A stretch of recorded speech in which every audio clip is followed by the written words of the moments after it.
안녕하십니까. 아프지 마시의 닥터 존스 김준영입니다. 안녕하십니까. 아프지 마시의 닥터 존스 조준호입니다. 네. 저희가 이제 건강하게 사는 법에 네. 대해 가지고 사실 말씀을 드리고 있는데, 뭐 건강하게 사는 것도 물론 중요하지만 아프지 않게 사는 법. 그렇죠. 네, 네. 뭐 돈을 버는 것도 중요하지만 내가 지금 가진 돈을 잃지 않는 거. 네. 이게 이제 굉장히 중요하듯이 아프지 않고 살면 일단 건강하게 지낼 수 네. 있다라는 걸 꼭 말씀을 드리고 싶네요. 이 가장 기본적인 것이 뭐 자율신경이다 이렇게 이야기를 하고 있지만 네. 거기에 또 보조적으로 내 몸 자체가 잘 이렇게 세포가 잘 돌아가도록 만들어주는 것이 바로 혈당인데요. 그렇죠. 세포가 이제 가장 기본적으로 써야지 되는 거고, 당이 없다 그러면 우리는 뭐 거의 죽음이나 마찬가지다. 네. 이렇게 이제 생각을 하시면 되는데, 이게 조절이 잘 안 되는 거. 네. 이게 이제 당뇨지 않습니까? 그렇죠. 쉽게 이제 뭐 당뇨다 이렇게 얘기를 하지만 이게 어느 날 갑자기 띡 찾아오는 당뇨 건 아니죠. 이런 네. 게 아니란 말이에요. 그 중간 단계가 있는데 그 중간 단계를 인슐린 저항성이다 이렇게 이야기를 합니다. 오늘은 인슐린 저항성이 무엇인가, 인슐린 저항성을 어떻게 해결할 수가 있나에 대해 가지고 설명을 드리도록 하겠습니다.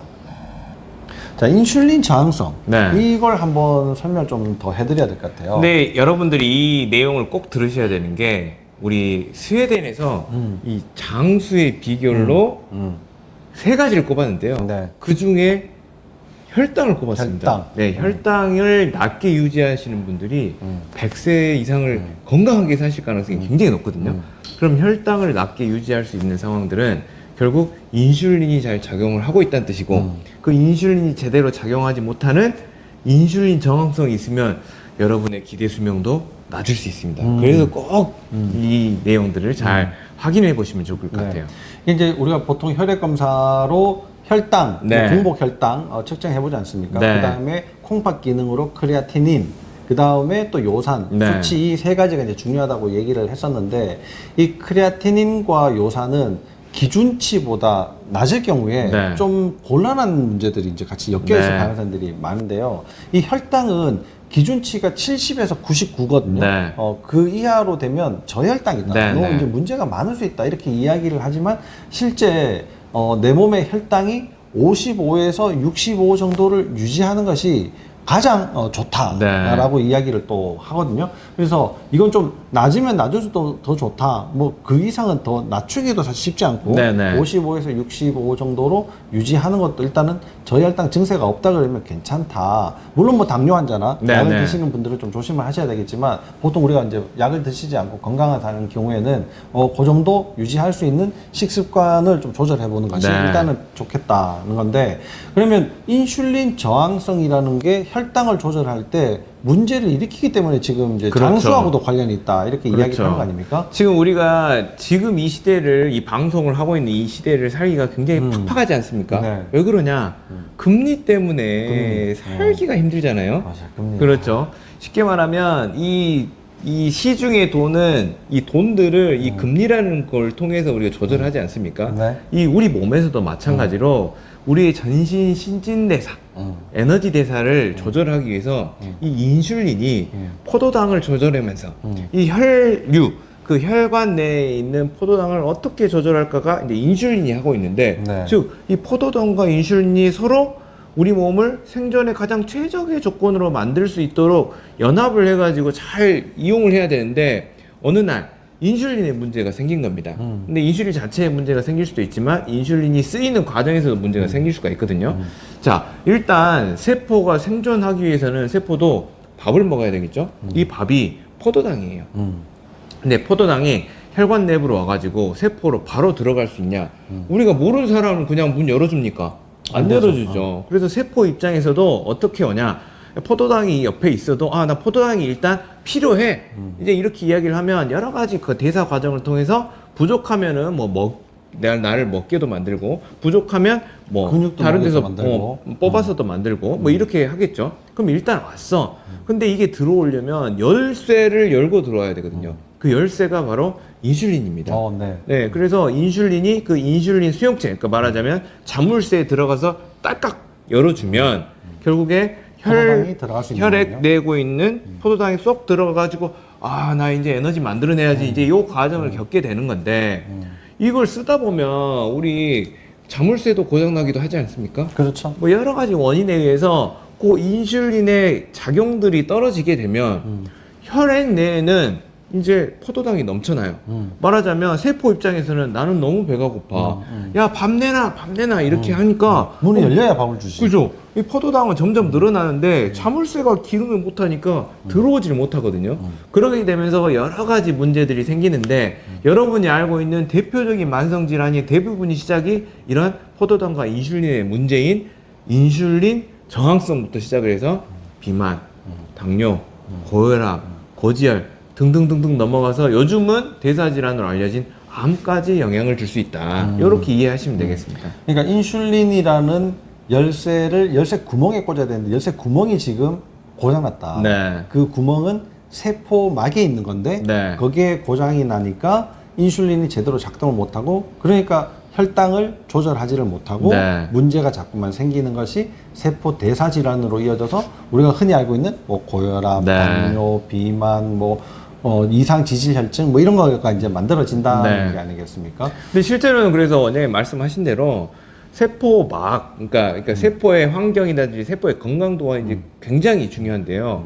우리가 세포에 굉장히 여러 군데 다양하게 있지 않습니까? 네. 그 중에서 우리 이제 인슐린하고 관련된 조직들은 근육, 그리고 간, 이 지방이 있는데 그 중에서도 근육과 간 세포의 건강도에 따라서 이 인슐린 정화성의 정도가 다를 수 있다는 거죠. 말하자면 근육 세포가 맞아요. 안 좋고 간 세포가 안 좋으면 결국에 인슐린 저항성이 조금 오는 게 아니라 굉장히 높은 형태로 오면서 결국에는 쉽게 만성 질환과 악성 질환으로 갈 수 있다는 거죠. 그러니까요. 우리가 보통은 이제 이 인슐린 저항성 뭐 아니면 좀 더 심하게 돼서 뭐 당뇨 네. 뭐 이런 경우를 이제 전부 다 당 대사가 잘 안 된다 이렇게 네. 이야기를 할 수 있는데 그걸 조절하기 위해 가지고 우리는 항상 외부적인 요인을 굉장히 얘기를 많이 하거든요. 그렇죠. 자, 먹는 거 바꿔야 됩니다. 그렇죠. 뭐 이게 뭐 삼백, 뭐 설탕, 뭐 밀가루, 아. 흰밥 이건 이제 끊어야 되고 네. 떡 이런 거 안 먹어야 되고 뭐 운동 엄청 열심히 해야 되고 막 이렇게 이야기를 하는데 네. 그러면 내가 인슐린 저항성이 생긴 게 당 대사가 안 되는 것이 그러면 내가 그런 음식들을 많이 먹고 운동을 안 해가지고 생긴 건가? 네. 이런 외부적인 요인들을 많이 찾지만 실제 아까 말씀하신 것처럼 근육, 네. 간, 그 다음에 또 장 문제까지 해서 네. 이 내부적인 요인도 굉장히 지대하게 영향을 준다는 겁니다. 네, 네, 맞습니다. 그러니까 내가 이제 먹는 것만 이렇게 바꿔가지고 잘 안 되는 분들은 혹시 근육, 간, 장에 다른 문제는 없나? 네. 이걸 꼭 한번 찾아보셔야지 된다는 얘기예요. 그렇게 해서 당의 문제들이 자꾸 이제 생기게 되는데, 문제는 이게 다 대사가 돼버리면요. 네. 다 괜찮아요. 뭐, 내가 이제 막 평소에 놀고, 뭐 네, 친구들이랑 네. 놀다가 뭐 게임도 많이 하고 막 이렇게 하지만, 시험만 잘 잘 치면 보면 돼요. 돼. 잘 보면 네. 돼요. 네. 100점 맞으면 엄마가 무슨 얘기를 하겠습니까? 네. 못 받으니까 이제 문제인데, 그게 당 플러스 대사의 측면으로 봤을 때, 대사가 안 되면 문제라는 거예요. 네. 근데 대사는 100% 화학 과정이거든요. 물이 없으면 화학 과정이라는 것이 만들어질 수가 없습니다. 네. 그러니까 탈수다 이러면 이제 또 대사가 안 되는 거고요. 두 번째 대사가 되려면 대사 효소가 반드시 있어야 되는데 네. 이게 단백질이 그 효소 역할을 하게 되거든요. 그러면 단백질의 합성, 재합성에 문제가 생겼다. 네. 그러면 그 전에 이제 내가 단백질 고기를 난 많이 먹는데 왜 거기에 문제가 생겼지? 이렇게 생각하시는 분들은 소화 과정에서 아미노산으로 잘 만들어지지 않고 네. 아미노산으로 만들어서 흡수를 한 그 양이 적을 수 있고 또 아미노산이 단백질로 만들어내는 그런 세포의 기능 자체가 망가져 있을 가능성이 많다. 네, 네. 그러니까 이제 대사 효소도 문제지, 탈수도 문제지, 장도 문제지, 간도 문제지, 근육도 문제지 이런 여러 가지 다른 문제들도 굉장히 많이 네. 있는데 불구하고 먹는 걸로 뭐 어떻게든 하려고 하니까 네, 네. 엄청 철저하게 해야지 되는 거예요. 한 끼도 밀가루를 먹으면 안 되고 그렇죠. 단 한 스푼의 설탕도 먹으면 안 되고 이렇게 이제 피해 다니고 도망만 다니고 운동은 엄청 열심히 하고 그래도 내 병이 좋아지지 않는다. 네. 그런 이제 극한의 상황까지 몰고 갈 문제가 아니라 다른 걸 다 이제 고려를 좀 해봐야 된다. 이런 이야기죠. 여기에 또 교감신경이 또 작용하지 작용하죠. 않습니까? 그러니까 이제 이거를 또 관점을 바꿔서 생각해 보면은 굉장히 또 쉽게 풀리는 문제일 수도 있고 네. 여러분의 방향을 잡기가 굉장히 쉬울 텐데 결국 자물쇠가 고장이 났다. 근데 자물쇠의 위치는 세포에 있고 세포막에 있다. 그러면 세포막이 망가지면 자물쇠도 망가지겠죠. 망가지죠. 그러면 이 세포막이나 세포의 환경을 나쁘게 하는 형태가 뭐냐? 결국 활성산소가 높은 형태가 되거든요. 네. 그럼 활성산소가 많이 만들어진 상황이 되면 결국 세포들이 망가진다는 거죠. 특히 간과 근육을 아까 말씀드리지 않았습니까? 네. 간과 근육으로 활성산소를 많이 만들어내는 상황은 결국에는 세포가 산소를 제대로 공급받지 못하는 상황이 되거든요. 결국 산소가 공급을 제대로 받으려면 혈관이 충분히 적절하게 열려서 그 안에 충분한 혈액을 통해서 산소가 와가지고 세포를 건강하게 살려야 되는데 어떤 원인에 의해서 이 혈액순환과 호흡에 문제가 발생하면 세포가 망가지게 되고 그 세포가 간과 근육의 세포면 인슐린 저항성이 심하게 올 수 있죠. 네. 네.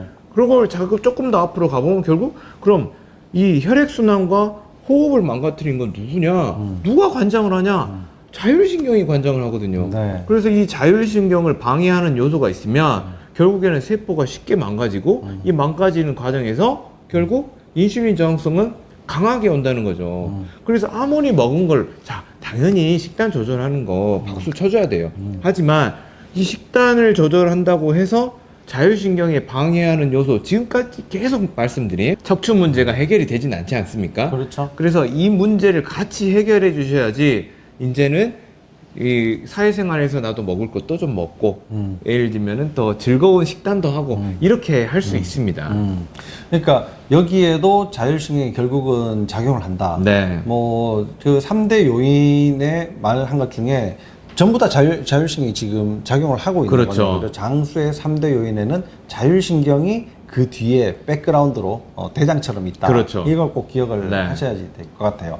그러면은 자 혈액순환이 잘 안 되니까 당연히 문제가 생길 거다라고 생각을 하고 있으실 텐데 네. 거기에 자율신경도 관여하겠지 네. 싶을 텐데 네. 그러면 이게 구체적으로 어떤 문제와 관련이 돼가지고 자꾸 문제들을 일으키게 되는 겁니까? 일단 1번은 자율신경이 이제 방해가 되면 결국 자율신경 기능이 예민해지거든요. 특히 교감신경이 예민해지면 우리 혈관을 수축하는 방향으로 그렇죠. 가게 돼 있습니다. 네, 네. 그리고 근육은 쪼이는 방향으로 가야 되거든요.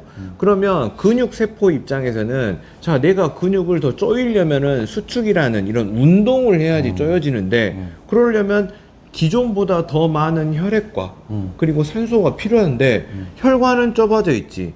근육은 쪼그라들어 있으니까 그 안에 있는 혈관 또한 눌리게 되거든요. 그러면 공급도 못 받지. 그리고 내가 대사를 계속 근육이 대사를 하게 되면 찌꺼기도 많이 생길 텐데 그거를 내보내야 되는데 내보내야 될 혈관은 또 눌려 있지. 있고. 그렇게 되니까 근육의 환경들은 쉽게 말하면 오염된 환경 속에서 살게 될 것이고 그렇게 되면 세포들이 망가지기 쉽게 되겠죠. 그리고 두 번째는 이런 환경이 되면 결국 인슐린 저항성이라는 게 만들어지는데요. 그 인슐린 저항성 자체가 다시 교감신경을 활성화시키고요. 그리고 혈관 자체 내부에도 자, 우리 신경을 통해서 야, 너 혈관을 넓혀 하는 자율신경도 있지만 혈관 내부에서도 야, 명령이 안 오더라도 지금 위급하니까 넓혀야 돼. 이렇게 하는 화학 물질들을 만들어내는데 대표적으로는 산화질소라는 거를 혈관에 라이닝하고 있는 네. 내피세포에서 만들어내는데 이 인슐린이 높아지면 이 내피세포의 장애가 발생을 하면서 결국에는 제대로 산화질소를 만들어내지 못하니까 내가 억지로 늘리지도 못한 이런 상황들. 거기다가 원장님 아까 말씀하신 대로 세포 탈수까지 돼 있어. 물이 부족해. 그러면 보내고 싶어도 보내지 또 보낼 못하는 수 없고. 상황이 되는 거죠. 그러니까 결국은 자율신경이 교감신경을 통해 가지고 네. 혈액순환을 더 악화시키고 네. 어느 순간에서부터인가 악순환의 고리를 이제 타게 되면서 네. 점점 더 몸은 이제 망가지게 되는데 네. 뭐 산화질소, NO 이건 요즘도 이제 아시는 분들도 그렇죠. 또 많이 아실 텐데요. 그 산화질소를 잘 못 만들게 하면서 결국은 화학적인 원인으로도 네. 또 혈관을 느리는 것을 실패하게 된다. 그렇죠. 그러면 이제 혈액순환이 점점 더 나빠지겠네요. 네. 그럼 이렇게 계속 나빠지는 걸 어떻게든 막아야 되지 않겠습니까? 그렇죠. 네. 결국 이제 끊어내야 될 것을 어디서 끊어내야 될까를 보면 자, 그러면 먹는 거에서 끊어낼 수도 있지요. 네. 근데 그 역할들이 좀 적을 걸로 보이고 왜? 그 밑에 저변에 숨어있는 문제, 거대한 문제인 자율신경계 문제가 있기 때문이에요. 그러면 자율신경계 문제의 핵심은 뭐냐? 자율신경 길에 있다. 그럼 길이 어떤 상황이냐? 이 신경이 제대로 기능할 수 없고 예민해질수록 꼬이거나 뒤틀린 환경일 가능성이 많다. 어디가? 척추가. 네. 그리고 그 빠져나가는 입구는 척추, 척추체 사이에 있는 관절을 통해서 빠져나와가지고 직접 세포로 가는데 이 관절이 불안정해져 있으면 쉽게 말하면 더거덕 되면 그 사이에 끼어있는 전깃줄에 계속 자극을 주면서 예민한 반응들이 있지 않겠습니까? 네. 결국 척추의 모양, 쌓이는 모양 더하기 관절의 안정성을 같이 잡아주셔야지 내가 식단에서 조금 더 간편해질 수 있다. 이렇게 보시면 되겠어요. 그렇죠. 이게 혈당이 이게 높아지면 위험하다라는 거는 뭐 많은 분들이 뭐 네. 산적 동자도 뭐 다 아실 텐데 그냥 보통은 혈당이 괜찮은데 아침 공복 혈당이 높아요. 네, 네. 이런 분들도 또 이제 심심찮게 이렇게 본단 말이에요.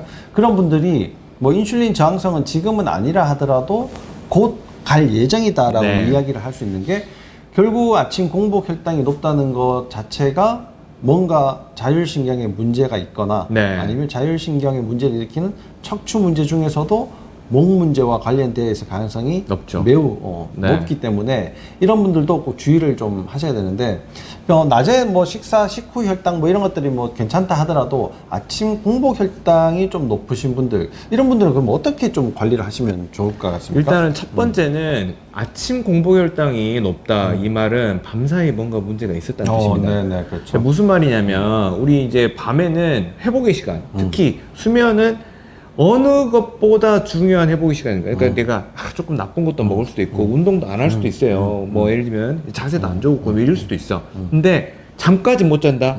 이거는 그냥 쉽게 말하면 가장 큰 데미지를 받는 거거든요. 네. 그런데 내가 잠을 못 잔다는 사실은 굉장한 세포 입장에서는 스트레스 상황입니다. 그래서 스트레스 호르몬이 계속적으로 나온다는 뜻이거든요. 그럼 스트레스 호르몬이 계속 나오면 결국 그 방어하기 위해서 혈당을 스스로 올리고 있는 겁니다. 네. 그러면 내가 나 잘 잔 것 같은데 왜 그러지 보면 보통 잠자는 자세가 내 몸에 스트레스 호르몬을 올리고 있는 경우가 많습니다. 특히 우리가 눕게 되면요, 우리 몸은 이 옆에서 봤을 때는 이게 X자 곡선인데 네. 이게 기본적으로 펼쳐진 형태가 되고요. 그 펼쳐진 데다가 여기다가 높은 베개를 썼다. 아니면 기울어져 있다. 이렇게 되면 결국 목의 밸런스 문제가 더 생기면서 거기서 발생되는 유해한 신호들이 스트레스 호르몬을 움직이게 되고 거기에 연관된 포도당 대사가 바뀌면서 아침에 공복 혈당이 높게 되거든요. 그러니까 밤사이 잔 게 아니라 세포는 스트레스 호르몬에 그냥 젖어 있는 거거든요. 그래서 이런 분들은 꼭 자기 전에 목의 밸런스를 잡아줄 수 있는 목 교정 베개를 좀 사용해 준다거나 그리고 이 목을 편안하게 해줄 수 있을 만한 환경들을 만들어 주셔야 된다는 거죠. 결국은 이제 내가 수면의 상태가 좋지 않기 때문에 네. 아침 공복 혈당이 좀 올라갈 수 있다. 네, 네. 이런 이야기인데요. 네. 베개를 이제 몇 개씩 쓰시는 분들이 요즘 굉장히 많지 않습니까? 네, 네. 그런 분들은 특히나 이제 아침 공복 혈당이 좀 높아질 가능성이 있고 그게 곧 인슐린 저항성으로 이어질 수 있고 그 다음에 당뇨로 또 이어질 가능성이 네, 있다. 네. 당뇨로 이어지지 않는다 하더라도 세포가 자꾸 망가지니까 몸이 피곤하고 힘들고 이런 네. 이제 중간 과정들을 이제 계속 거치게 된다 이런 이야기죠. 네. 이런 문제들은 이제 세포 스스로도 계속 이제 극복을 하려고 할 텐데요. 네. 거기에 쓰여지는 가장 또 중요한 게 또 칼슘이지 않습니까? 그렇죠. 그 다음 시간에는 그 칼슘을 어떻게 이제 네. 우리가 세포가 이용을 해서 쓸 수 있는가? 또 칼슘 하면은 또 골다공증 뭐 이런 것도 먹어야 또, 돼. 네, 뭐 좋은 또, 거야 이렇게 생각할 수 그렇죠. 있죠. 네, 네. 네. 많이 이야기를 하고 있는데 그런 부분에서도 좀 더 심화적으로 이게 또 자율신경과 어떻게 네. 관련이 되어 있는가에 대해서 이야기를 해보면 좋을 것 같습니다. 다음 예고편을 미리 말씀드리는 거지만 다음 내용으로는 좀 더 진짜 유익한 네. 또 많은 분들이 또 관심을 가질 만한 부분 같은데요. 다음 영상을 기대해 주시고 항상 좋아요, 구독 네, 꼭 눌러주세요. 네, 오늘은 여기서 마치도록 하겠습니다. 감사합니다. 감사합니다.